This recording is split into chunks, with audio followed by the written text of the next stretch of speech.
moom la ñuy waxtaanee mu nekk li nga xam te moom mu la question des inondations yi nga xam te ne nii mu ngi nekk fii actuellement au Sénégal askan wu bëri di ci dund ay jafe-jafe tey jii ñu toll nii.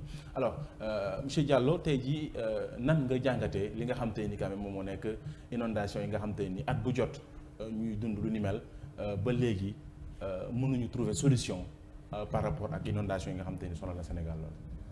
oui en fait muy lu métti parce que inondation soo ko waxee ku xool li xew tey jii à travers la presse li xew ci dans certains quartiers de Dakar dina la métti. mais ñu xam ne aussi que c'est un phénomène boo xam ne dafa laal réew yëpp. du Sénégal kese.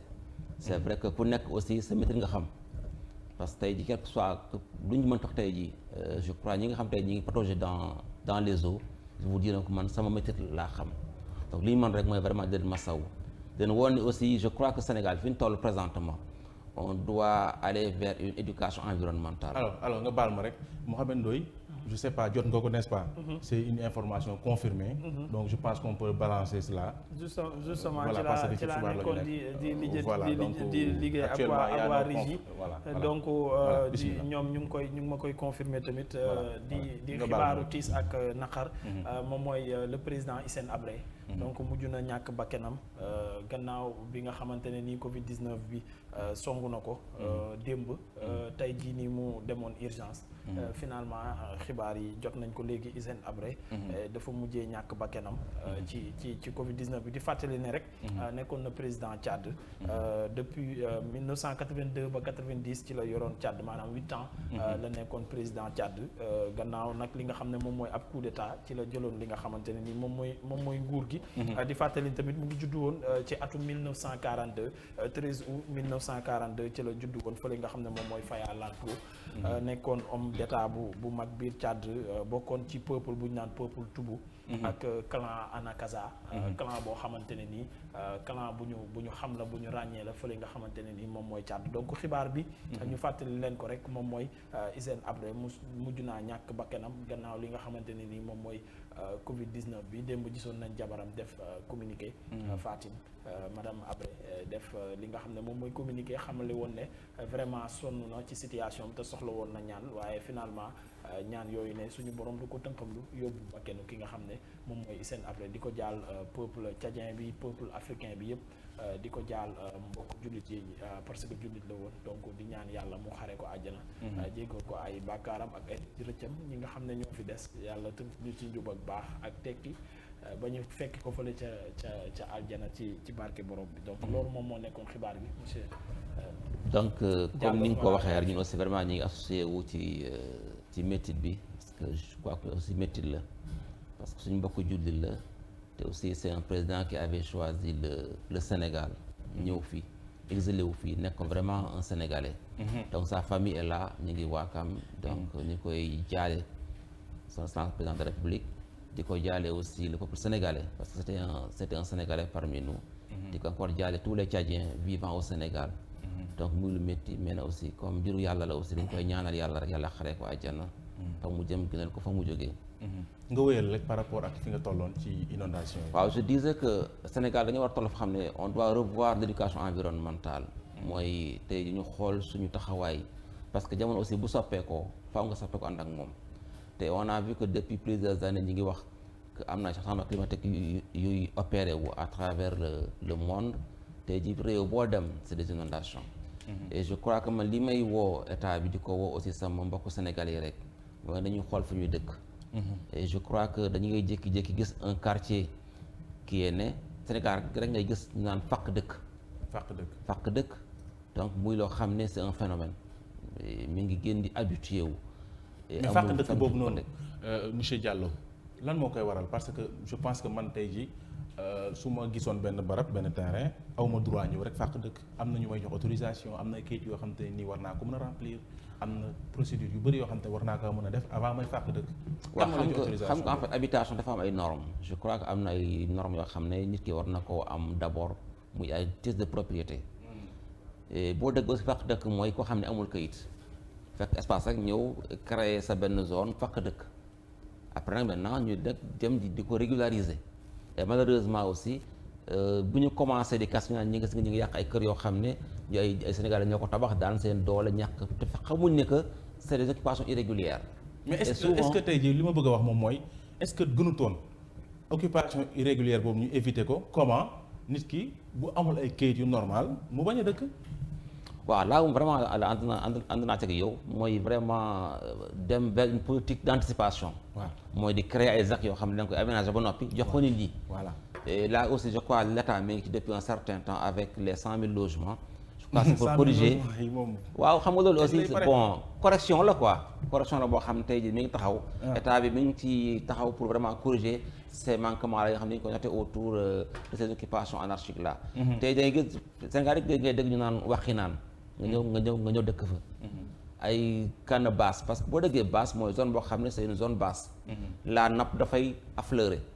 tey ji bu tawul sax boo waxee tuuti rek nga am ndox. donc c'est chose yoo xam ne neexul rek la. c'est vrai que nit ki mënoo dëkk ci ndox ba noppi encore ngay di ko encore indil ay leçons de morale li ñu mën rek mooy nu ñu mën a amee ay solutions daar pour jéem a génne Sénégalais yi ci ndox moomu. je crois état bi ngi ci on a déclenché le plan Orsec et on a mis tous les moyens. pour ñu mën a évacuer ndox mi je crois que maa ngi seetaan sànq le ministre des collectivités locales justement territorial Omar Gueye mu naan que aujourd'hui le niveau d'eau wàcc na ba nga xam te vraiment beaucoup de maisons génn nañ ci ndox mi justement plan Orsec bi nga xam te juñ ko ba léegi état bu Sénégal depuis 2012 ñu enclenché ko woon dugal ci lu toll ci 782 milliards 782 milliards yooyu mu mel ni jëriñul dara askan wi parce que quand même quoi qu'on puisse dire li ñu doon dund ba tey bien vrai que wax nga ne Omar Gueye nee na am na kër yu bëri yu génn ci ndox mi mais li nga xam te ni moom la ñu gis quand même sur le terrain mooy que jusqu'à présent bu njaw dafa des xaw xam ngeen ci wàllu bi maanaam dafa gën a métti donc loolu est-ce que quand même explication la wala est-ce que du échec par rapport ak cette politique xam nga évaluer travaux yoo xam ne ci affaire inondation la moo gën a métti parce que ci biir suuf lay nekk dañuy gas dugal ci biir suuf donc doo ko mën a gis mais tey jii bu ko xool Dakar ni meloon par rapport à un certain temps parce que aujourd'hui tey jii le plan bi ngay wax léegi c'est 700 milliards c'est pas seulement Dakar c'est tout le Sénégal demal Kaolack demal Kaffrine demal Touba dem Kaolack demal Matam mu fa bëri te yow fa nga dëkk fa la dëkk te tey jii boo ko demal ci Kaolack zone bi nga xam tey jii moo nekkoon la zone la plus critique mooy Xaaxun tey jii nit ñi gisuñ ndox on a eu plus de 15 milliards. dugal ay tuyaux yoo xam ne Kaolack actuellement inondé wul. non du mën a inondé wul mais dama la wax la zone la plus critique laa wax.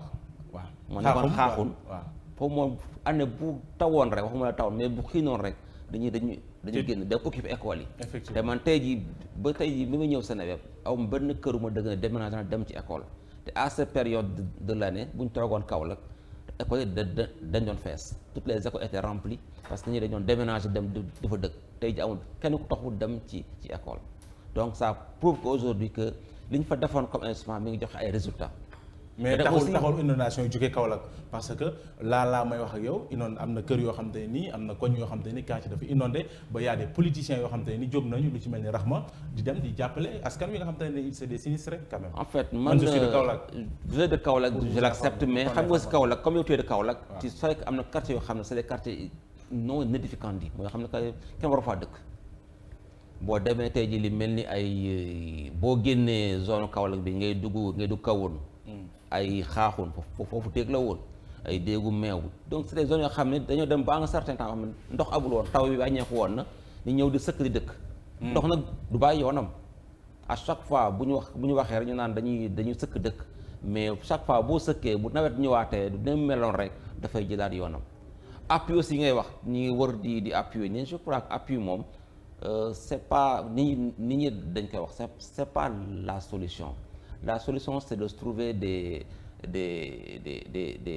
projets yoo xam ne c'est des projets pérennes.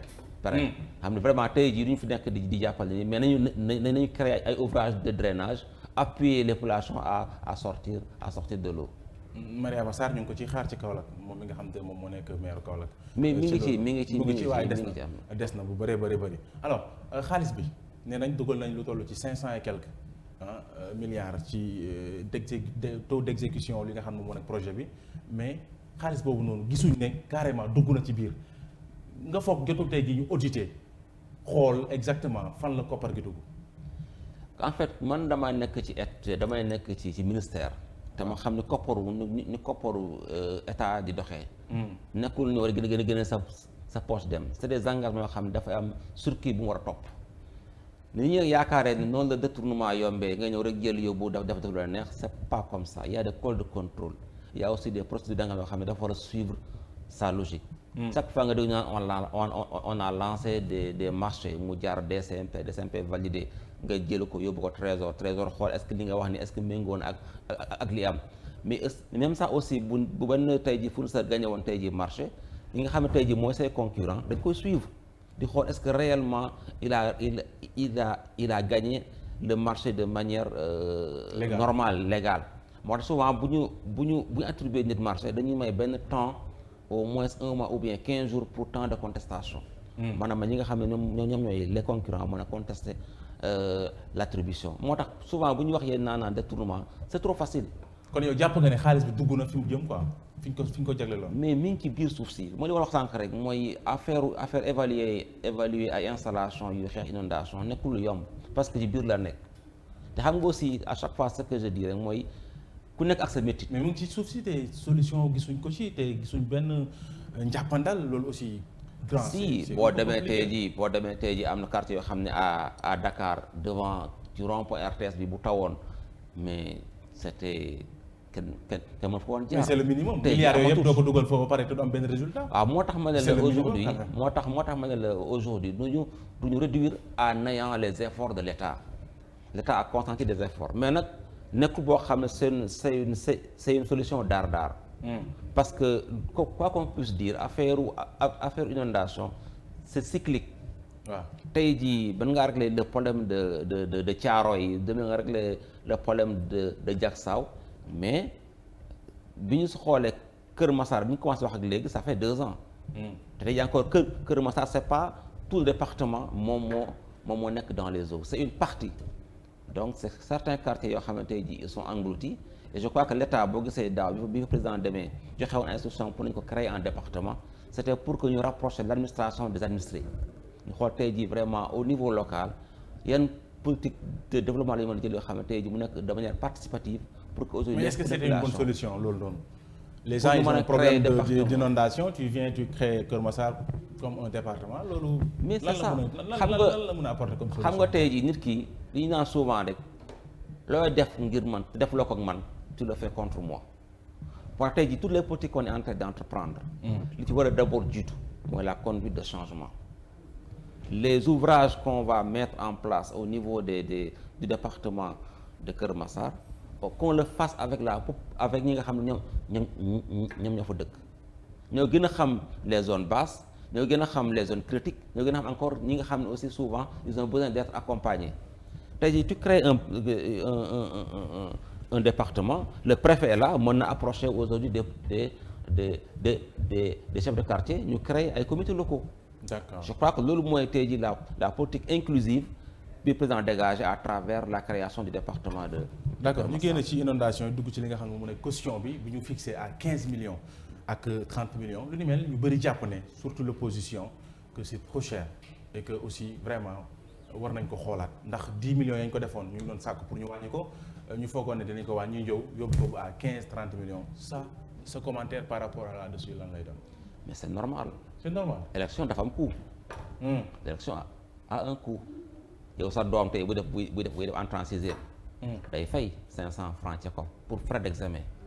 mu ngi comparé 30 millions. l'élève qui passé defe moom day fay frais d'examen. kii def bac noonu. waaw donc quelqu'un ki nga xam ne tu prétends diriger une commune wala une localité nu mu toll war nga am benn crédibilité boo xam ne da nga ko war a dégager. ba ci am 30 millions wala 15 millions. ñun ñëpp on se rappelle élection yi fi amoon en 2014. les listes sax mënuñoo xej ci benn salle. man mi demoon naa dans une zone boo xam ne dañoo traiter liste yi ba mu gën a salle bi donc bu ñu amul benn système de régulation aujourd'hui on est à plus de 200 partis au Sénégal. ku nekk su présenté au plus maintenant les partis indépendants bonjour les dégâts on peut faire une semaine boo xam ne dañuy voter te duñu mën a jeexal donc vraiment foog ñu am benn système boo xam ne dafay mën a réguler pour qu'aujourd'hui ñu mën a permettre le Sénégalais mën a dem voter et choisir ki mu bëgg. et ñi amul xaalis te bëgg. waaw bien aussi parti politique mënuloo créer parti te ne yow amuloo les moyens de subsistance un parti c'est un budget. amul benn parti boo xam tey jii mi ngi toog di dox tànkam naan amul oto bu mu war donc aussi vraiment qu'on mette les moyens c'est pas du question xaalis ngir dégager un certain pouvoir d'achat mais xaalis pour vraiment filtrer et puis encore pour dégager les bons profils. d'accord Kaolack ga nga dëkk ñu gis ñi nga xam te ni ñoom ñoo nekk kujje gi dina xarlu bu baax a baax révision liste électorale laa bëgg a wax ñu bëri tey jii ñu ngi bëgg am carte bu ñu wotee waaye ñu nga daw ca mairie ba bëgg maire bi jox leen li nga xam te moom moo nekk ay certificat de résidence mais waaye dañ cee teg conc donc ne duñ leen ko jox blanc yow lu ni mel moom jaay doole la wala def lu neex la wala lan la malheureusement Sénégal chaque fois boo jógee ay échéance dafa am ay phénomènes yu gars yi di yëkkati di xew ñi nag moom mooy résidence. waaw parce que moom vraiment amul dara lu ñu ci wax. Kaolack c'est la seule commune boo xam ne man mii je suis de Kaolack. le ministre Mariama Sarr dafa délégué sa signature ba ñëw ba du ko signé da koo jox 2 mois yoo xam ne ils ne sont même pas de l'APR kenn ki c'est un militant du RP keneen ki c'est un militant de l'AFP. ay kii lañ ay alliés lañ.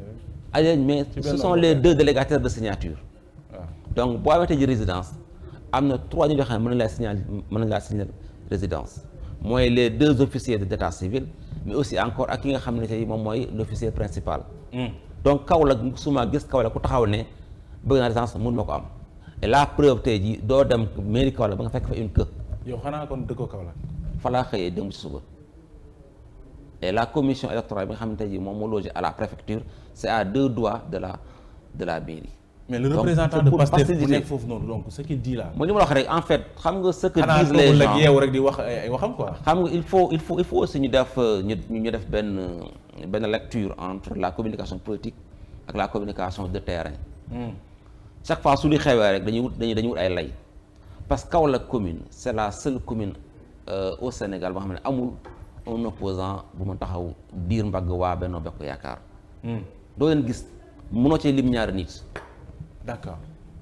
d'accord Kaolack googu nee nga amul benn opposant bu mën a diir mbagg waa APR mais waa APR ci boppam ñooy diirante mbagg foofu ci biir Kaolack surtout sax ci ki nga xam te ne moom moo nekk sa leader di soxna Mariama Sarr jamono jii ni bëri nay wujju lool ci li nga xam ne moom moo nekk mairie ba te wujju yee sax ñi ci gën a bëri ñoo bokk même mouvance muy APR lu ni mel lan nga ciy wax.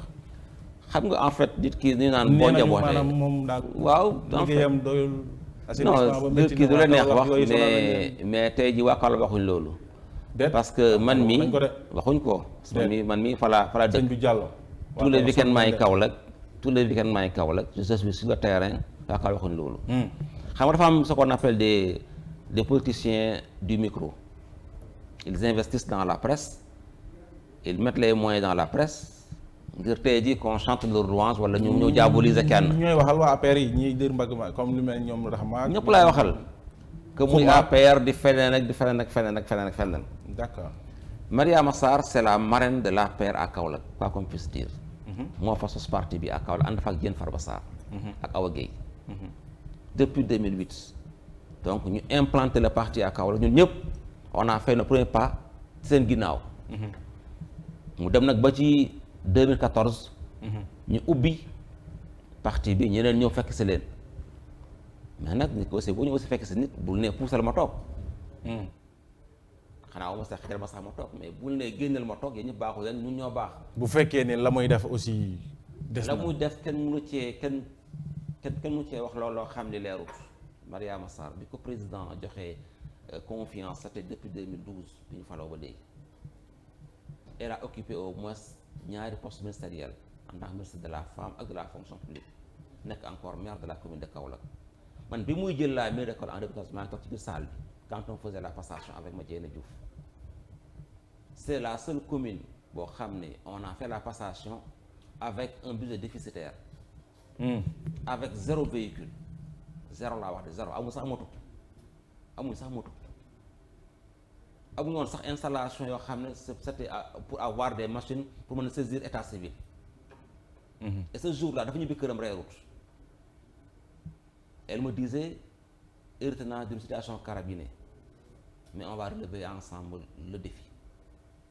De début à nos jours avec 0 véhicule aujourd'hui on est passé à 4 camions yoo xam ne c'est des bennes tasseuses de ramasse ay mbalit. 800 bacs à ordures, 5 pick-up ak plusieurs motos. Ça c'est le parc automobile de la commune de Kaolack. mu ñëw xam nga les communes dañoo bokk ci lu ñuy wooyee association des régions ou bien association des villes francophones. muy AMF. Chaque année les villes cotisent. te bon nag boo cotiser ci ngay am possibilité pour lever ay fonds à travers la coopération ngir mën a am ay projets yoo mën a initier au niveau local. mais la ville de Kaolack était déficitaire pendant plusieurs années teguñu woon ñu amoon ay bor yoo xam ne ñu ngi tegu woon sur ndodd commune bi. mu ñëw solde loolu. donc bi mu ko soldé aussi donc la ville maintenant est devenue maintenant crédible ci lañ ko octroyer un financement de 500 millions. pour mën a construire le poste de santé de Médina Baye. Aujourd'hui à travers son mandat boo demee Kaolack waxuma la sax Kaolack ville mais même les quartiers riverains xam sax bokkuñu ci Kaolack nga dem ay Mbadakhoune parce que Kaolack c'est une commune très compliquée. Kaolack yeneen commune ñoom ñoo ko wër ndombo amul zone géographique boo xam ne xaw naa yaatu moo tax booy def investissement da nga dugg ci yeneen commune li mu fa tracé ci ay tali à travers Promoville c'est au moins plus de 20 kilomètres. bi mu ñëwee aussi encore son premier mandat a été de mettre l'accent, le focus sur l'énergie solaire. mu commande 400 lampadaires solaires pour équiper ko leeral toutes les rues. salubrité bi. ma li wax sànq bi mu njëkkee ñëw son premier combat. salubrité bi mooy dem mais ba léegi mu ngi foofu. mu ngi xam nga salubrité ma li wax sànq rek. ba léegi foofu bi ma tàmbali émission salubrité. grande. c'est pas un problème structurel mais c'est un problème d'éducation environnementale. damaa ànd ak sama benn xarit doom bi jógee woon bitim réew ñëw. ñu romb benn xale naan sànni mbuusu ndox mi ci mbedd bi xale bi di jooy mu jaaxam ne ko mais yow kii sa doom bi mu ne parce que ñoom Canada dañ leen jàngal ni boo sàndee mbalit ci mbedd tu empêches aux morts de dormir. Donc le gars là qui a jeté kii bi mbalit mi ci mbedd mi il est en train d'empêcher aux morts de bien dormir. D'accord. Donc bu nekkee yow amuloo cette éducation là lu la neex def naan mbedd mi mbedd buur la tabaski bu jotee kani wooyi boo reyee sa xar sandi fa mbàq ya sandi fa der ya jël sa matelas bu yàqu sandi ci kani wooyi je crois que même buñ indoon sax tey jii les plus grandes industries vraiment mënuñ koo def. D'accord. Donc li ñu mën a veiller aujourd'hui mooy tey jii Kaolack madame bi mu ñëwee sa première priorité tey jii mooy de commander 4 camions benn tasseuse pour ramasser les ordures. wax nga ko léegi alors Mohamed. yàlla na la déglu parce que moom daan nga sànni ko ci biti bu ko teg ci oto bi moom il préfère ñu sànni mbalit mi ci biti bi bañ koo bàyyi ci oto bi ba ñëw fii jénne ko donc jiili boo seetaanee émission bi ci mbedd mi kenn du ci sànni bàyyi ko ci oto bi ba ñëw fii jénne ko ci oto bi dugal ko ci poubelle moo gën a jaadu donc jërëjëf di jaajëfal monsieur Diallo ci waxtaan bi damay jox Aïda Ben su amee laaj rek. voilà man bu ma koy dégg day mel ni tout est rose à Kaolack parce que Kaolack moom kuy natt ci dëkk bu gën a xeeñ bu gën a salte da ngay dem Kaolack vraiment parce que tey jii boo xoolee la jeunesse de Kaolack ak boo xoolee tey jii ci local yi ñu jëm li ñuy gën a joytu moom moo di gestion bu nga xamante ni moom moo di maire bu Kaolack tey jii ana lan ngay wax tey ci clamé bi ñu clamé woon ki nga xamante ni moom moo di Mariama Sarr ci wàllum gestion tey jii ñu ngi wax ni fa nga xamante ni moom moo di Kaolack dafay bu mi ña nga xamante ni ñoom la jox poste de responsabilité ci pàccam la ñu nekk tey jii askanu Kaolack la ñu soxla dëgg taxaw fa ba mbir mi dafay nekk chaque jour même problème si inondation yi sax yi nga xamante ne mi ngi am Kaolack li ko waral mooy toppatoo bi war lampadaire yi aaju ci biir commune yépp tey jii Kaolack bokk na ci ñi ko gën a ñàkk lépp tukkee ci gestion wu kon Mariama Sarr bi ana lan ngay tontu franche boobu génn di ko. En fait je crois que man li ma wax sànq mooy un peu cette communication négative bi topp ci Kaolack man Kaolack fa laay xëyee pendant 3 ans tous les week-ends maa nga fa et malheureusement c'est des Kaolackois qui viennent ñu ngi defe naa ne Kaolack dafa xeeñ Kaolack dafa salte Kaolack dafa nangam mais Kaolack c'est une ville comme les autres Kaolack c'est une ville propre c'est la ville que j'aime la plus dans ce pays-là je suis fier d'être Kaolackois et malheureusement ñu ngi en train de mettre sur place une communication négative pour gëmloo nit ñi ne Kaolack c'est une ville sale. est-ce que waruñu wax tamit jafe-jafe yi ñuy dund bu saltee ñu ne salte na tamit. salte bi mën naa wax naa sànq ñu la tey jii wax ma sax mairie bi. UCG. ñu ngi def tey liggéey bu mucc ayib dans toutes les communes du Sénégal ñu ngi accompagner les villes en général foo demoon tey jii Kaolack ou bien nga dem dans une ville que muy Thiès muy Tambacounda muy Fatick boo duggee dëkk yi lay jëkk a attirer sa attention d'abord mooy ay mbëbës yoo xam ne dafa daw nekk ci duggaay dëkk yi. tey jii vraiment lu ñu mënti wax tey jii loolu amatul léegi amul benn dëkk booy dem fekk aménagé wu ñu devanture bi ba mu rafet. di des nag aussi mooy tey jii mooy comment créer un système de ramassage li wax sànq mooy bu ñu ñëwee kaw tey jii am na au moins 4 camions benn tasseuse am na ko un système qu'on a mis en place avec l'UCG mooy ce qu'on appelle des zones de ramassage quartier boo dem am na benn unité boo xam ne dañ fay créer boo amee sa mbali bu dee oto bi ñëwul nga dem teg ko fa bu ñu paree ñu dem yóbbu ko donc tey jii kaw la quoi qu'on puisse dire am na évolution mbalit nag c'est pas la mairie ci habitants yi la que muy fii di feneen ak feneen foo dem nit ñi war da def seen bopp de mbedd mi du mbedd nguur. mais monsieur Diallo est-ce que du yéen da ngeen am lu leen ëmp wala loo xamante ni yéen da ngeen si dëgg seen tànk parce que tey quoi qu'on puisse dire ñëpp mënuñu waxandoo Kaolack salte na feneen fi may ñëw insécurité Kaolack bëri na agression bëri na insécurité feneen fi jakartamaan yi nga xamante ni irrégulier am na ñoo xamante ni ñu bëri ils sont pas réguliers c'est des quasi ay agresseurs lañ donc est-ce que tey du yéen da ngeen si dëgg seen tànk wala yéen tey yéen ñi nekk Kaolackois en tant que Kaolackois yéen ñi fa nekk xamoo leen sa lan moo xew seen gox. est-ce que du par week-end lay set wala par week-end. non mais boo duggee entrée Kaolack rek boo duggee entrée Kaolack ba ñu yéene parce que je vous rappelle monsieur Diallo waa Kaolack ñoo ëpp fii ah. waa Kaolack ñoo nekk wax man dama jaaxal. donc vraiment c'est une fierté pour moi de rencontrer des Kaolackois. di ci encore nuyuwaale comme ni nga waxee. waa Kaolack yi fi nekk waa ak tous les Kaolackois. di aussi encore wan ni jakartaama yeneen Kaolack bi c'est des travailleurs c'est pas des agresseurs. kenn weddiwul c'est des travailleurs mais dama ne. ils sont bu nekkee 100% 50% ñooy agresseur lañ man mi agressé lañ ma si jakarta yóbbu ba si jàdd ko génneel ma paaka. donc y a des choses yoo xamante il faut ñu wax ko bu leen toog rek ngeen di comme Aïda nu mu ko waxee tout est rose fi métti il faut que ñu laal ko. xam nga aussi gestion commune c'est pas un petit état la commune c'est des compétences transférées donc c'est pas la commune de gérer tous les problèmes de la cité am na loo xam ne état la nga aussi mairie la. te wax tey affaire éducation affaire environnement affaire assainissement ça c'est des pouvoirs qui sont délégués par l'État jox ko commune yi ne ko gérer ma ni donc tey ji même commune sax tey ji Kaolack quoi qu'on puisse dire tey ji bu dee tey éducation rombul école primaire mais tey lu xew lycée bi ñu naan mairie ba CM bi étudiants yi ñu ne mairie ba alors que la mairie n'est pas habilitée à gérer le moyen secondaire ak les universités mais comme nag aussi dañu am habitude boo xam ne à chaque fois lu xew rek ñu ne le maire a bon dos mais aussi mairie c'est des compétences transférées te lépp nga mën a def sécurité ça relève du domaine public état moo war a yore sécurité sénégalais yi. tey sécurité gox bi kan moo ko war a gérer. c'est l'état. léegi mairie bi lan mooy liggéeyam. en fait mairie bi may wax rek moom mooy c'est des compétences transférées. maintenant insécurité bu amee ci biir mairie bi lan moo war a nekk taxawaayu maire bi.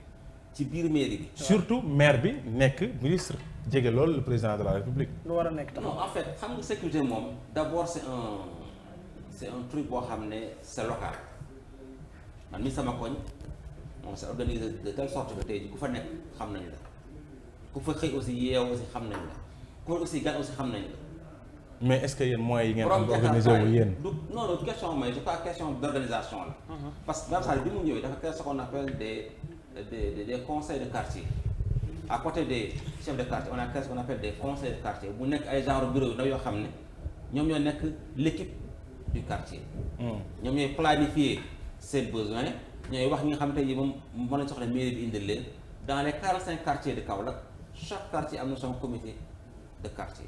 Je crois que c'est le premier maillon d'abord de l'état municipal bu tey bu ñu créé tey ji le conseil de quartier Sénégal ou bien Kaolack ville Carrefour la oto yi fu ne la ñuy jógee te ñun on sait ce qui se passe dans les pays voisins donc bu ñu amatee ji benn vigilance nit mën naa xëyee fa la ñëw loger ci quartier bi dëkk fa te xamoo lu muy dox donc li ñu war tey ji mooy boo gisee gan boo xam ne gan bi wóolu woo ko au moins nga mën a arrêté commissaire kat ki ma gis sama koñ wóolu ma ñu mën koo bàyyi xel aussi comme les Jakarta man ku fa am tey jii Jakarta yaa ngi bokk ci benn ñuy woowee groupement Kaolack il y a ce qu'on appelle des groupements te groupement encore dañ leen fichier parce que c'est pas la mairie qui gère le transport mais fexe na ba organiser Jakarta maan yi créé aussi sama encore des arrêts ay arrêts yoo xam ne quartier wooyu am na ñaar wala ñeenti arrêts yoo xam ne ku nekk fa ngay loolu kenn respecté wu ko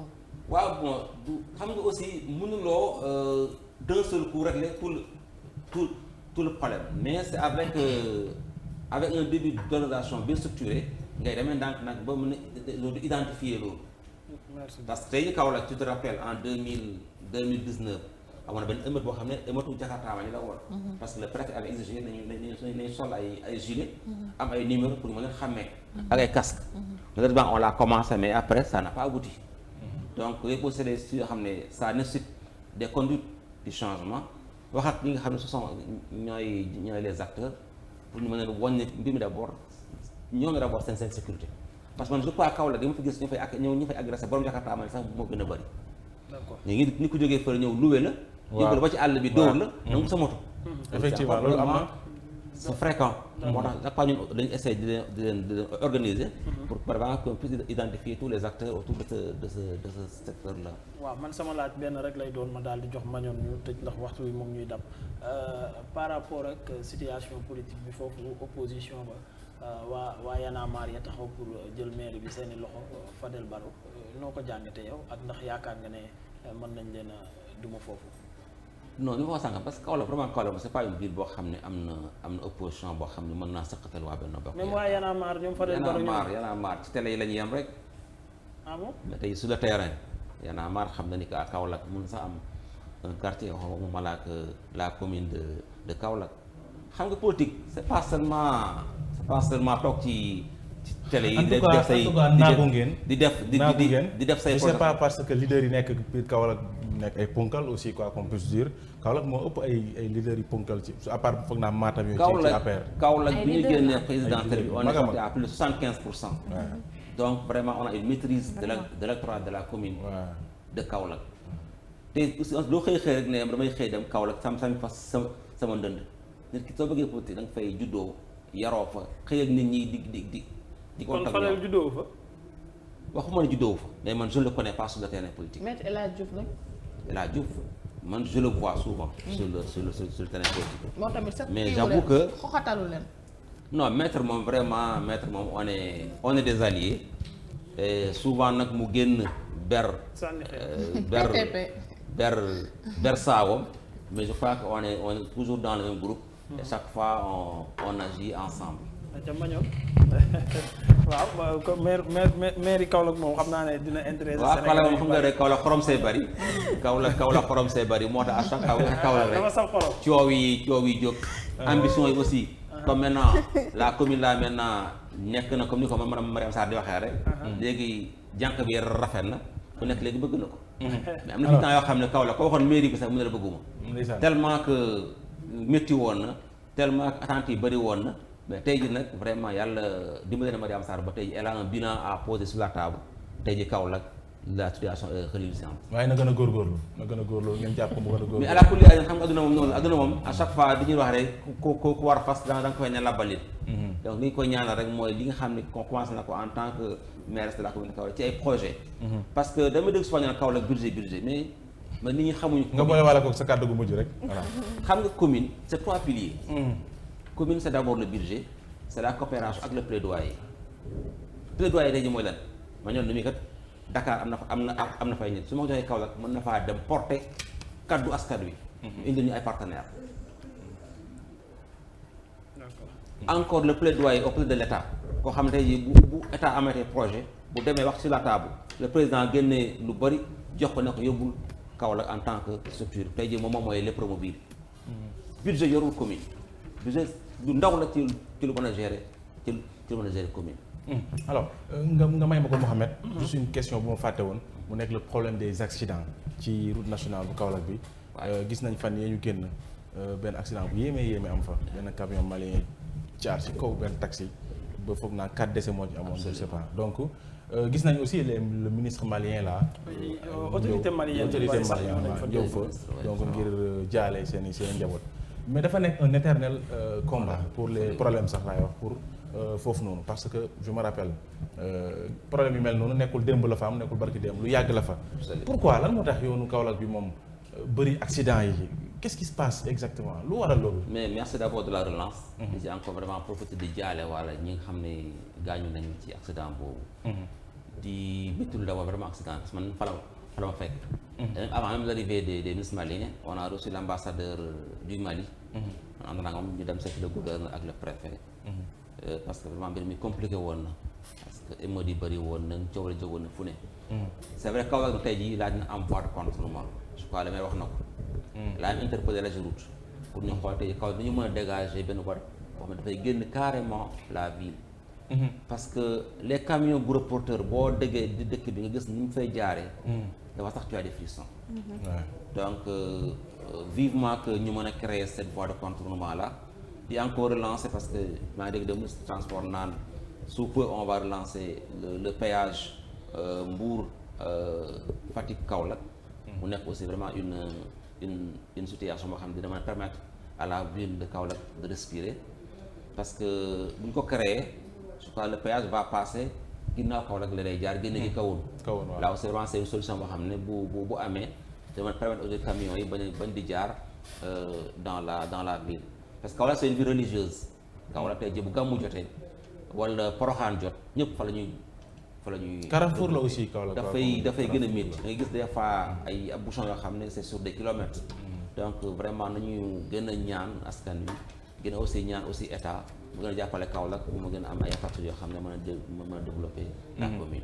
alors Kaolack mooy dëkk bu nga xam te nii fépp fooy dem ci Sénégal foog naa faw nga jaar fa. absolument faw nga jaar absolument donc alors ñu lay jaajëfal bu baax a baax. monsieur Amadou Diallo ci li nga xam te ni moom nga nekk moom nga def moom ni teewal ñu ci invitation bi nga xam te nii defal nañ la ko ñuy am mbégte bu mag a mag ci li nga xam te ni def nga ko. day bu àndandoog ñun sax. waaw ñu def kii bi après yow it ñu ñëw ci Mamor élégance. non du Mamor tey après naa la wax mbir a nga si. li maamul laay tey dina am lu mu wax nag ay ñu dem def astuce bien-être daal di ñëwaat ci plateau bi. donc astuce